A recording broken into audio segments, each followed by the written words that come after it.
In this video, we're going to explore how we can reduce all of this code, because this code here right now for the leave right and leave red, well, let's remove the leave right for now. No need for that. We want to just cut this away and just remove this. We're going to focus only on the leave here up. Basically this leave here, and there's an ABC below, and do I have that one leave ABC? Alright. I'm surprised why is the ABC still here. Oh, let's save that. Sorry. There we are. We didn't save that. Alright, so now it's gone here. We have cleaned up our CSS and HTML.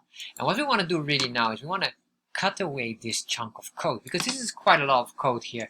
And you can see these are very long characters here. Basically this you can see here, it's already at here at the bottom you see 20 characters. So this line here is over 31 characters. So this is 31. So how many characters in total here? Probably over 120 characters. We have here maybe some space, so that might calculate this. So let's say 100 plus characters at least.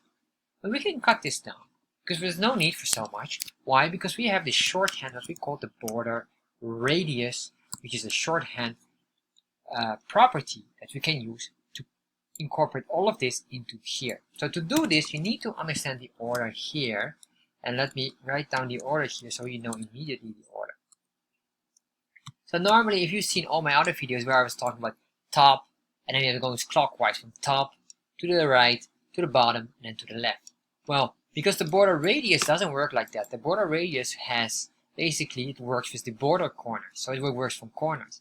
So how it works here is basically clockwise from the left top, or from the top left. Yeah, make sure the top, and then the left side corner. And then it goes to the top right, and then into bottom right, and then finally eventually to the bottom left corner. So basically it's a clockwise starting at this part here at the very top left.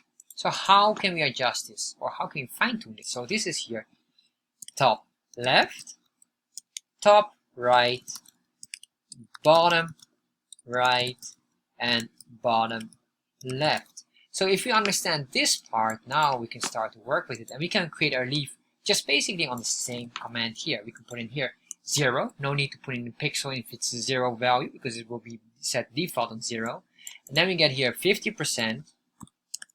And let's give the other one 25%. And finally, the other one will be only 4 pixels. So you will see the differences immediately.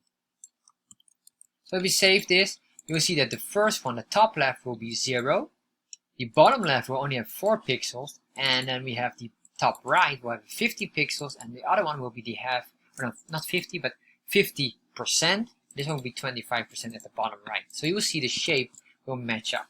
So if you refresh now, you can see here, this one is 0, that's correct. And then we have here the 50%, and then here is only 25%, which is the half of what this is. And then here we only have 4 pixels. So you can see now, if we make this 50%, we save this, refresh, there we are. Now we get the leaf almost, and then now we just fix this and save this and refresh, and now we have our leaf again. We are back to the original leaf with this shorthand, and we can remove all of this excess codes here, which will save you a ton of characters. And this is always good to save, because this makes your code more efficient, more concise, and many people will understand this, of course. Thank you for watching this video.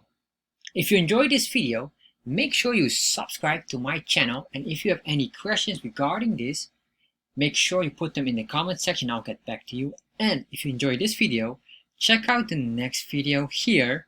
You will probably enjoy this as well.